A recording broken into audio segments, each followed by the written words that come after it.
আমার সকল প্রিয় বন্ধুরা, বেঙ্গলি টিউশন ক্লাস 5 to 10 চ্যানেলটিতে তোমাদের সকলকে স্বাগত জানিয়ে শুরু করছি আজকের ক্লাস। তো বন্ধুরা, আজকের ক্লাসে আমরা আলোচনা করব তোমাদের দশম শ্রেণীর পাঠ্য একটি খুবই সুন্দর গল্প, সুবোধ ঘোষের লেখা বহুরূপী। তো আমরা বহুরূপী গল্পের আলোচনার পূর্বে গল্পের লেখক সুবোধ ঘোষ সম্পর্কে কিছু কথা জেনে নেব। দেখো, এই গল্পটিরই শেষের দিকে বলা রয়েছে, আমরা সেই অংশটাই আগে আলোচনা করব। তো সুবোধ ঘোষের জন্ম 1910 সালে এবং মৃত্যু 1980 সালে। প্রখ্যাত সাহিত্যিক সুবোধ ঘোষ বিহারের হাজারিবাগে জন্মগ্রহণ করেন। আদি নিবাস ছিল বর্তমান বাংলাদেশের ঢাকা জেলার বিক্রমপুর মহকুমার বহর গ্রামে।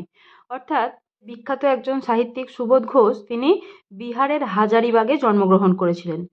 আর তিনি যখন জন্মগ্রহণ করেছিলেন 1910 সালে, তখন যেহেতু ভারত এবং বাংলাদেশ দুটি আলাদা রাষ্ট্রে বিভক্ত হয়নি, তাই তার আদি নিবাস ছিল বাংলাদেশের ঢাকা জেলার বিক্রমপুর মহকুমার বহর গ্রামে। তো এখন সেটা বাংলাদেশ নামে পরিচিত। তারপরে কি বলা হয়েছে দেখো, বিচিত্র কর্মজীবনের অভিজ্ঞতা সমৃদ্ধ এই লেখকের উল্লেখযোগ্য গ্রন্থগুলি হল পরশুরামের কুঠার, শুক্লাভিসার, ফসিল, তিলাঞ্জলি, গঙ্গোত্রী, একটি নমস্কারে, ত্রিজামা, ভারতের প্রেমকথা, যতুগৃহ, কিংবদন্তির দেশে, ভারতীয় ফৌজের ইতিহাস, ক্যাকটাস ইত্যাদি। অর্থাৎ তিনি অনেক উল্লেখযোগ্য বিখ্যাত গ্রন্থ রচনা করেছেন, তার মধ্যে কয়েকটি গ্রন্থের নাম এখানে দেওয়া রয়েছে। এছাড়াও তিনি আরও অনেক গ্রন্থ রচনা করেছেন। ছোট গল্প ছাড়াও তিনি বহু উপন্যাস, নাটক, প্রবন্ধ ও গবেষণামূলক গ্রন্থ রচনা করেছেন। সাহিত্যের সমস্ত ক্ষেত্রেই যেহেতু তার অবাধ বিচরণ ছিল, তো সেই কারণেই তিনি সাহিত্যের বিভিন্ন ধারা, যেমন উপন্যাস, নাটক, প্রবন্ধ, গবেষণামূলক গ্রন্থ, সব দিকেই তিনি সিদ্ধহস্ত ছিলেন। বিভিন্ন উল্লেখযোগ্য গ্রন্থ তিনি রচনা করেছেন। তিনি কলকাতা বিশ্ববিদ্যালয়ের জগত্তারিণী স্বর্ণপদক লাভ করেন। অর্থাৎ কলকাতা বিশ্ববিদ্যালয় তাকে জগত্তারিণী স্বর্ণপদকে ভূষিত করেছিল। তো তিনি কলকাতা বিশ্ববিদ্যালয় থেকে সেই স্বর্ণপদক লাভ করেছিলেন। তো এবার আমরা চলে যাব গল্পের আলোচনায়। গল্পের নাম দেখো কি বলা হয়েছে, গল্পের নাম বহুরূপী। বহুরূপী বলতে আমরা বুঝি বহু রূপ যে ধারণ করতে পারে, অর্থাৎ অনেকগুলো রূপ আছে যার, তাকেই আমরা বলি বহুরূপী। বা তোমরা হয়তো অনেকেই দেখে থাকবে, গ্রামাঞ্চলের দিকের ছেলেমেয়েরা হয়তো এখনও চেনো যে বহুরূপী হলো একটা পেশা। সেই পেশায় মানুষ কি করে না, এক এক দিন এক এক রকম সেজে গ্রামের মানুষদের মনোরঞ্জনের উদ্দেশ্যে বা ছোট ছেলেদের মনোরঞ্জনের উদ্দেশ্যে বের হয় এবং সেখান থেকেই তার জীবিকা অর্জন হয়। তো সেই ধরনের মানুষদের বহুরূপী বলা হয়। গল্পে এই রকমই বহুরূপী জীবিকা অবলম্বন করেছে এমনই একজনের কথা উল্লিখিত রয়েছে। তো আমরা চলে যাচ্ছি গল্পের আলোচনায়।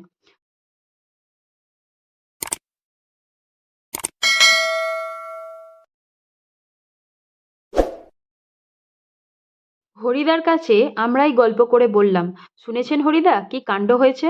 অর্থাৎ গল্প কথক হরিদা নামের একজন ব্যক্তির কাছে তার বন্ধুদের সঙ্গে মিলে হরিদাকে বলছেন যে, শুনছেন হরিদা, একটা কাণ্ড হয়েছে। উনানের মুখে ফুঁ দিয়ে আর অনেক ধোঁয়া উড়িয়ে নিয়ে হরিদা এবার আমাদের কথার জবাব দিলেন, না কিছুই শুনিনি। তো হরিদা উনানের মুখে ফুঁ দিয়ে অনেকটা ধোঁয়া উড়িয়ে নিয়ে গল্প কথকের উত্তর দিলেন যে, না কিছুই শুনিনি, কি কাণ্ড হয়েছে? জগদীশবাবু যে কি কাণ্ড করেছেন শোনেননি হরিদা? তো জগদীশবাবু এমন কিছু একটা কাণ্ড করেছেন যেটা হরিদার কাছে এখনো পর্যন্ত সেই খবরটা পৌঁছায়নি। আর গল্প কথক এবং তার বন্ধুরা হয়তো ঘটনাটা জানে। তো সেই কথাটাই আমরা গল্পের পরবর্তী অংশে জানতে পারবো। তো দেখো কি বলা হয়েছে। হরিদা তখন বলছে, না রে ভাই, বড় মানুষের কাণ্ডের খবর আমি কেমন করে শুনবো, আমাকে বলবেই বা কে? অর্থাৎ এখানে যে ব্যক্তির কথা বলা হয়েছে জগদীশবাবু, তো সেই জগদীশবাবু একজন বড় মানুষ। তো সেই জন্য বলা হচ্ছে, না রে ভাই, বড় মানুষের কাণ্ডের খবর আমি কেমন করে শুনবো, আমাকে বলবেই বা কে? অর্থাৎ বড় মানুষদের কাণ্ড কারখানার সঙ্গে হরিদার সেরকম পরিচয় নেই। হরিদা নেহাতি একজন ছাপোষা মানুষ, সাধারণ মানুষ। তো বড় মানুষের খবর তিনি রাখেন না। 7 দিন হলো এক সন্ন্যাসী এসে জগদীশবাবুর বাড়িতে ছিলেন। খুব উঁচু দরের সন্ন্যাসী, হিমালয়ের গুহাতে থাকেন, সারা বছর শুধু একটি হরিতকি খান, এছাড়া আর কিছুই খান না। সন্ন্যাসীর বয়সও 1000 বছরের বেশি বলে অনেকেই মনে করেন। তো গল্পকথক এবং তার বন্ধুরা কি ঘটনার বিবরণ দিচ্ছে না, 7 দিন হলো জগদীশবাবুর বাড়িতে একজন সন্ন্যাসী এসেছেন, হিমালয়ের কোনো একটা গুহাতে থাকেন, খুব উঁচু দরের সন্ন্যাসী, সারা বছর কেবলমাত্র একটা হরিতকি খেয়েই কাটিয়ে দেন, আর তার বয়স নাকি হাজার হাজার বছরেরও বেশি, অনেকেই কল্পনা করছে। হরিদা তখন গল্পকথকের কথার উত্তরে জানতে চাইছেন, সন্ন্যাসী কি এখনো আছেন? গল্পকথক উত্তর দিলেন, না, চলে গিয়েছেন। আক্ষেপ করেন হরিদা, থাকলে একবার গিয়ে পায়ের ধুলো নিতাম। তো হরিদা একটু মজাদার মানুষ আর কি, তিনি মজা করে বলছেন যে থাকলে একবার গিয়ে পায়ের ধুলো নিতাম। তা পেতেন না হরিদা, সে ভয়ানক দুর্লভ জিনিস। শুধু ওই একা জগদীশবাবু ছাড়া আর কাউকে পায়ের ধুলো নিতে দেননি সন্ন্যাসী। তো সন্ন্যাসী এমনই একজন মানুষ, শুধু ওই জগদীশবাবু ছাড়া আর কাউকেই নাকি তার পায়ের ধুলো নিতে দেননি। হরিদা তখন জিজ্ঞাসা করছেন, কেন? জগদীশবাবু একজোড়া কাঠের খড়মে সোনার বোল লাগিয়ে সন্ন্যাসীর পায়ের কাছে ধরলেন। তখন বাধ্য হয়ে সন্ন্যাসী পা এগিয়ে দিলেন, নতুন খড়ম পরলেন, আর সেই ফাঁকে জগদীশবাবু পায়ের ধুলো নিয়ে নিয়েছিলেন। তো জগদীশবাবুকেও সেই সন্ন্যাসী পায়ের ধুলো দিতে চাননি। তো জগদীশবাবু একটু কৌশল করে কি করলেন, না একজোড়া কাঠের খড়মে সোনার বোল লাগিয়ে সেই সন্ন্যাসীর পায়ের কাছে ধরেছিলেন। আর তখন বাধ্য হয়েই সন্ন্যাসী সেই কাঠের খড়ম জোড়া পায়ে পড়বার জন্য পা এগিয়ে দেন। আর আর তখনই জগদীশবাবু কৌশল করে সেই সন্ন্যাসীর পায়ের ধুলো নিয়েছিলেন। তখন হরিদা বলছে, বাহ, এ তো বেশ মজার ব্যাপার। হ্যাঁ, তাছাড়া সন্ন্যাসীকে বিদায় দেবার সময় জগদীশবাবু 100 টাকার একটা নোট জোর করে সন্ন্যাসীর ঝোলার ভেতরে ফেলে দিলেন। সন্ন্যাসী হাসলেন আর চলে গেলেন। তো এখান থেকেই আমরা সন্ন্যাসীর চরিত্র সম্পর্কে কিছুটা ধারণা করতে পারছি, যে জগদীশবাবু 100 টাকার একটা নোট সন্ন্যাসীকে বিদায় দেওয়ার সময় তার ঝোলার ভেতরে ফেলে দিয়েছিলেন, আর সন্ন্যাসী হেসে নাকি তখন চলে গিয়েছিলেন। তো সন্ন্যাসী যে একটু লোভী প্রকৃতির মানুষ ছিলেন সেটা আমরা বুঝতে পারছি। তারপরে দেখো কি বলা হয়েছে, গল্প শুনে খুব গম্ভীর হয়ে গেলেন হরিদা, অনেকক্ষণ চুপ করে রইলেন। আমরা কি বলছি বা না বলছি সেদিকে হরিদার যেন কান নেই। তো হরিদা যেন আর এই গল্প কথকের কথার দিকে মনোযোগ না দিয়েই মনে মনে কিছু একটা ভাবছিলেন। হরিদার উনানের আগুন তখন বেশ গনগনে হয়ে জ্বলছে। আমাদের চায়ের জন্য এক হাঁড়ি ফুটন্ত জল নামিয়ে দিয়েই হরিদা তার ভাতের হাঁড়িটাকে উনানে চড়ালেন। শহরের সবচেয়ে সরু এই গলির ভিতরে এই ছোট্ট ঘরটাই হরিদার জীবনের ঘর, আর আমাদের চারজনের সকাল সন্ধ্যার আড্ডার ঘর। চা, চিনি আর দুধ আমরাই নিয়ে আসি, হরিদা শুধু তার উনানের আগুনের আঁচে জল ফুটিয়ে দেন। তো এখান থেকে আমরা হরিদার অবস্থার পরিচয় পাচ্ছি, যে হরিদা নিতান্তই দরিদ্র একজন মানুষ, একজন সাধারণ ছাপোষা মানুষ। গল্পকথক যার বক্তব্য আমরা শুনছি এই গল্পে, সেই গল্পকথক এবং তার বাকি 3জন বন্ধু, অর্থাৎ তারা মোট 4জন বন্ধু সকাল সন্ধ্যা সেই হরিদার ঘরেতেই আড্ডা দেন। আর হরিদার ঘরটা শহরের সবচেয়ে সরু গলির ভিতর একটা ছোট্ট ঘর, সেইটাই যেন হরিদার জীবনের সমস্ত সম্পত্তি। এছাড়া যেন হরিদার আর কিছুই নেই। তো হরিদার ঘরে আড্ডা দেওয়ার সময় গল্পকথকরা যে চা পান করেন, সেই চায়ের জন্য চা, চিনি, দুধ সবই কিন্তু গল্পকথক এবং তার বন্ধুরা জোগাড় করে নিয়ে আসেন। আর আর হরিদা কি করে, না তার উনানের আগুনের যে আঁচ, সেই আঁচে ফুটিয়ে দেন। খুবই গরিব মানুষ হরিদা, কিন্তু কাজ করতে হরিদার প্রাণের মধ্যেই যেন একটা বাধা আছে। ইচ্ছে করলে কোনো অফিসের কাজ কিংবা কোনো দোকানের বিক্রিওয়ালার কাজ পেয়ে যেতে পারেন হরিদা, কিন্তু ওই ধরনের কাজ হরিদার জীবনের পছন্দই নয়। একেবারে ঘড়ির কাঁটার সামনে সময় বেঁধে দিয়ে আর নিয়ম করে নিয়ে রোজই একটা চাকরির কাজ করে যাওয়া হরিদার পক্ষে সম্ভব নয়। হরিদার উনানের হাঁড়িতে অনেক সময় শুধু জল ফোটে, ভাত ফোটে না। তাই এই একঘেয়ে অভাবটাকে সহ্য করতে হরিদার আপত্তি নেই, কিন্তু একঘেয়ে কাজ করতে ভয়ানক আপত্তি। তো হরিদা একজন মুক্ত প্রাণের মানুষ, তিনি কোনো রকম বাঁধা ধরা নিয়মকে পছন্দ করেন না। আর বাঁধা ধরা নিয়মকে পছন্দ করেন না বলেই কোনো একটা ভালো জীবিকা তার গ্রহণ করা হয়নি।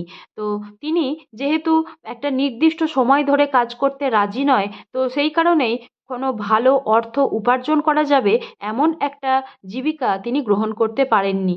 তো তিনি একটু যদি চেষ্টা করতেন তাহলেই কোনো দোকানে বিক্রিওয়ালার কাজ বা ইচ্ছা করলে কোনো একটা অফিসের কাজ তিনি পেয়ে যেতে পারতেন, কিন্তু তার পক্ষে সেই বাঁধা ধরা সময়ের নিয়ম মেনে কাজ করতে যাওয়া বা আসা কোনোটাই পছন্দ নয়। তিনি মুক্তভাবে জীবনটাকে কাটিয়ে দিতে চেয়েছেন। হরিদা একঘেয়ে অভাবটাকে সহ্য করতে পারবেন, কিন্তু এই বাঁধা ধরা নিয়মে নিজের জীবনটাকে চালিয়ে নিয়ে যেতে পারবেন না। এইরকমই একজন মানুষ হরিদা। হরিদার জীবনে সত্যিই একটা নাটকীয় বৈচিত্র্য আছে, আর সেটাই যে হরিদার জীবনের পেশা। হরিদা মাঝে মাঝে বহুরূপী সেজে যেটুকু রোজগার করেন, তাতেই তাঁর ভাতের হাঁড়ির দাবি মিটিয়ে দিতে চেষ্টা করেন। তো হরিদার একটা শখ রয়েছে, তার জীবনে একটা নাটকীয় বৈচিত্র্য রয়েছে। তার একটা পেশা কি না, তিনি মাঝে মাঝে বহুরূপী সাজেন, আর বহুরূপী সেজেই যেইটুকু রোজগার করেন তা দিয়েই তার ভাতের হাঁড়ির ভাতটুকু জোগাড় হয়ে যায়। মাঝে মাঝে সত্যিই উপোস করেন হরিদা।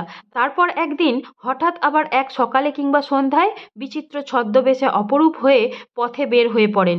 কেউ চিনতে পারে না, যারা চিনতে পারে এক দুআনা বকশিশ দেয়। তো তো বহুরূপী সেজে যেহেতু তিনি বেশি অর্থ উপার্জন করতে পারেন না, তাই মাঝে মধ্যেই তাকে উপোস করে কাটাতে হয়। তারপর হঠাৎ আবার একদিন তিনি এক এক রকম রূপ ধারণ করে সেজে বেরিয়ে পড়েন রাস্তায় মানুষের মনোরঞ্জন করতে। তো হরিদার এই অপরূপ সাজে কেউ তাকে চিনতে পারে না। এক দুজন যারা চিনতে পারে তারা এক দুআনা বকশিশ দেয় হরিদাকে, আর যারা চিনতে পারে না তারা হয় কিছুই দেয় না, কিংবা বিরক্ত হয়ে দুটো একটা পয়সা দিয়ে দেয় যাতে হরিদা সেখান থেকে চলে যায়। তারপরে কি বলা হয়েছে দেখো, একদিন চকের বাস স্ট্যান্ডের কাছে ঠিক দুপুরবেলাতে একটা আতঙ্কের হল্লা বেজে উঠেছিল। তো একটা যে বাস স্ট্যান্ড রয়েছে, একটা লোকজন ভর্তি এলাকা, সেই চকের বাস স্ট্যান্ডের কাছে মানুষজনের আতঙ্কের একটা হল্লা উঠেছিল। সেই হল্লাটা কেন উঠেছিল না, একটা উন্মাদ পাগল, তার মুখ থেকে লালা ঝরে পড়ছে, চোখ দুটো কটকটে লাল, তার কোমরে একটা ছেঁড়া কম্বল জড়ানো, গলায় টিনের কৌটোর একটা মালা। পাগলটা একটা থান ইট হাতে তুলে নিয়ে বাসের উপরে বসা যাত্রীদের দিকে তেড়ে যাচ্ছে। চেঁচিয়ে উঠছে যাত্রীরা, দুটো একটা পয়সা ফেলেও দিচ্ছে। তো একদিন এই চকের বাস স্ট্যান্ডে, যেখানে খুব মানুষজনের ভিড় রয়েছে, বাস ছাড়ছে আবার বাস আসছে, তো সেই রকম একটা জায়গায় একটা উন্মাদ পাগল, যার সাজ পোশাক কীরকম, মুখ থেকে লালা ঝরে পড়ছে, চোখ দুটো কটকটে লাল, কোমরে একটা ছেঁড়া কম্বল জড়ানো, আর গলায় একটা টিনের কৌটোর মালা। আর পাগলটা এমনই একটা থান ইট তুলে নিয়ে বাসের উপরে যে যাত্রীরা বসে রয়েছে তাদের দিকে তেড়ে তেড়ে যাচ্ছে, অর্থাৎ তাদেরকে মারতে যাচ্ছে, আর যাত্রীরা ভয় পেয়ে চেঁচিয়ে উঠছে। আবার এক দুজন দুটো একটা পয়সাও ফেলে দিচ্ছে পাগলটার এইরকম অবস্থা দেখে। একটু পরেই বাসের ড্রাইভার কাশীনাথ ধমক দেয়, খুব হয়েছে হরি, এইবার সরে পড়ো, অন্যদিকে যাও। তো বাসের ড্রাইভারের নাম কি, কাশীনাথ। একটু পরেই বাসের ড্রাইভার কাশীনাথ ধমক দিয়ে ওঠে, খুব হয়েছে হরি। অর্থাৎ সেই যে পাগল লোকটা কে ছিল, হরিদা। তো হরিদা এরকম পাগল সেজে মানুষের মনোরঞ্জন করছিলেন, আর কেউ বুঝতেই পারেনি যে হরিদা আসলে পাগল নয়, বহুরূপী। তো বাসের ড্রাইভার ধমক দিয়ে সেখান থেকে তাকে সরিয়ে দেয়। অ্যাঁ, ওটা কি একটা বহুরূপী? বাসের যাত্রীরা কেউ হাসে, কেউ বা বেশ বিরক্ত হয়, কেউ আবার বেশ বিস্মিত। সত্যি খুব চমৎকার পাগল সাজতে পেরেছে তো লোকটা। তো বাসের যাত্রীরা যারা এতক্ষণ ভয়ে আতঙ্কে চিৎকার করে উঠছিল, কেউ কেউ দুটো পয়সা ছুঁড়ে দিচ্ছিল, তো সেই সব মানুষেরাই চমকে যায় এইটা দেখে যে সেই মানুষটা পাগল নয়, একজন বহুরূপী। যাত্রীরা কেউ কেউ হেসে ফেলে, কেউ আবার খুব বিরক্ত হয় হরির কার্যকলাপে, আবার কেউ কেউ বেশ বিস্মিত হয়ে যায়, অর্থাৎ অবাক হয়ে যায়। আবার কেউ কেউ বলেন যে সত্যিই খুব চমৎকার পাগল সাজতে পেরেছে তো লোকটা।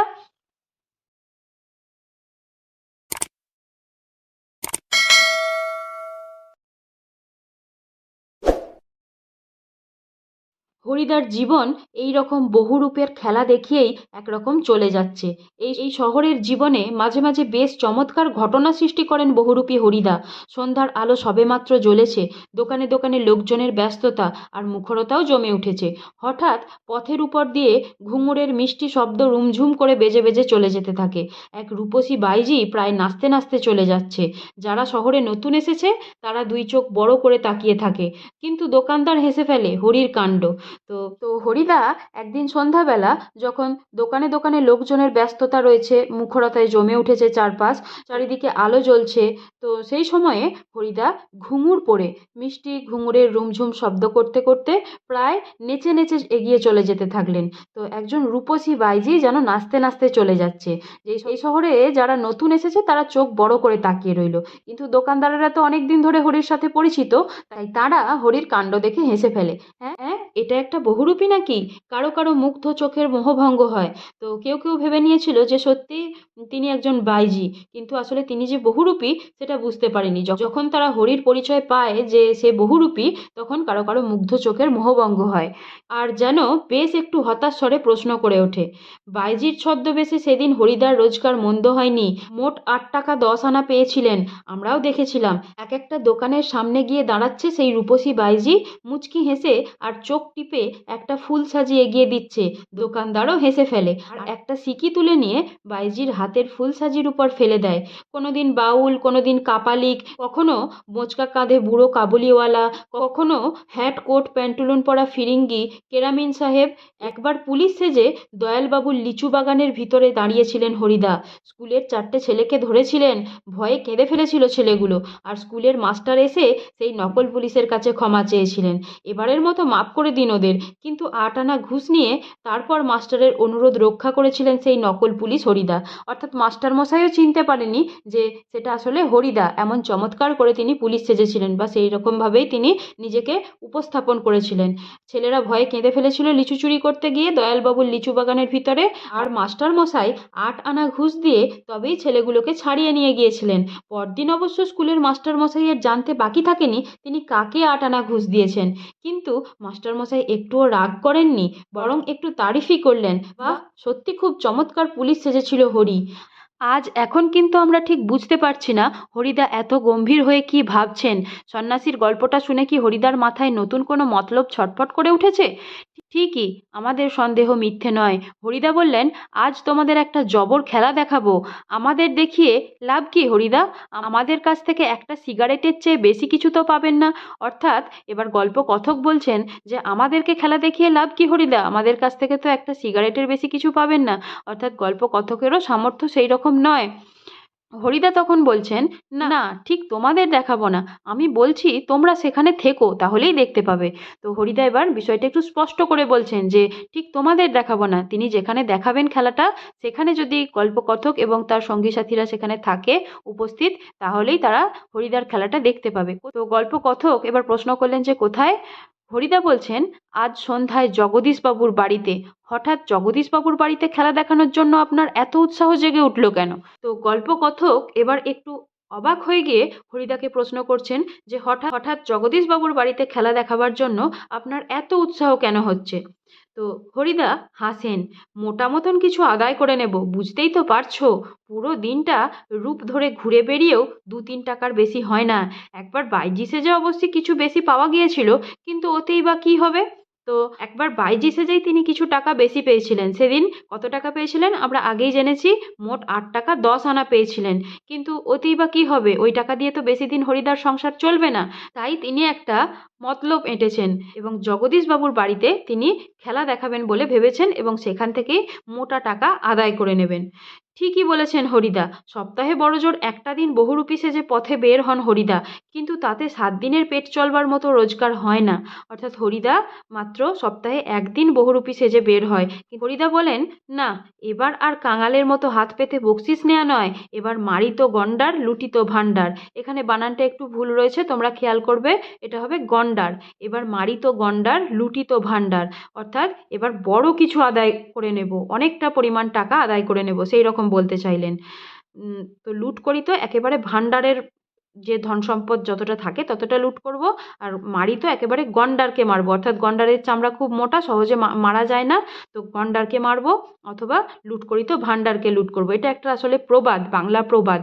এর মাধ্যমে বোঝানো হয় যে আসলে আসলে বিশাল কিছু কাজ করবেন, তো সেই রকম বোঝানো হয়। একবারেই যা ঝেলে নেব তাতে আমার সারা বছর চলে যাবে। তো হরিদা কি বলছে যে একেবারেই আমি যত টাকা রোজগার করে নেব তা দিয়ে আমার সারা বছর চলে যাবে। কিন্তু সে কি করে সম্ভব? জগদীশবাবু ধনী মানুষ বটেন, কিন্তু বেশ কৃপণ মানুষ। তো এবার গল্পকথক বলছেন যে সেটাও কি করে সম্ভব হবে? জগদীশবাবু তো ধনী কিন্তু বেশ কৃপণ, কাউকে বেশি টাকা পয়সা দিতে চায় না। হরিদাকে একটা যোগী সন্ন্যাসী কিংবা বৈরাগী সাজতে দেখে কত আর খুশি হবেন জগদীশবাবু? আর খুশি হলেই বা কত আনা বকশিস দেবেন? 5 আনার বেশি তো নয়। তো এবার গল্পকথকের মনে সন্দেহ জাগছে যে হরিদাকে যদি একটা যোগী সন্ন্যাসী কিংবা বৈরাগী সাজতে দেখেন জগদীশবাবু, খুব খুশি হলে হয়তো 8 আনা বকশিস দেবেন, নয়তো 5 আনা বকশিস দেবেন, তার বেশি তো নয়। হরিদা বলেন, তোমরা যদি দেখতে চাও তবে আজ ঠিক সন্ধ্যাতে জগদীশবাবুর বাড়িতে থেকো। আমরা বললাম, থাকবো, আমাদের স্পোর্টের চাঁদা নেবার জন্য আজ ঠিক সন্ধ্যাতেই জগদীশবাবুর কাছে যাব। তো এবার গল্পকথক এবং তার বন্ধুরাও একটা ফন্দি বানিয়ে ফেললেন। কি না, আজকে ঠিক সন্ধ্যার সময় যখন হরিদা খেলা দেখানোর জন্য জগদীশবাবুর বাড়িতে হাজির হবেন, তখনই গল্পকথক এবং তার বন্ধুরা স্পোর্টের চাঁদা নেবার জন্য জগদীশবাবুর বাড়িতে হাজির হয়ে যাবেন। তো তো এরপর গল্পের পরবর্তী অংশ 2 নম্বর যে অধ্যায়টা রয়েছে আমরা পরের দিন আলোচনা করব। বন্ধুরা, তোমাদের যদি এই ধরনের আলোচনা ভালো লেগে থাকে তোমরা অবশ্যই চ্যানেলটিকে একটি সাবস্ক্রাইব করে দিও, একটি লাইক করে দিও ভিডিওতে, আর তোমাদের বন্ধুদের সঙ্গে ভিডিওগুলি আরও বেশি বেশি করে শেয়ার করো। আর তোমরা আমায় কমেন্ট করে জানিও তোমরা কে কোথা থেকে শুনছো বা কেমন লাগছে তোমাদের এই ধরনের আলোচনাগুলি। তো তোমরা সকলে ভালো থেকো, সুস্থ থেকো। আজকের আলোচনা এই পর্যন্তই।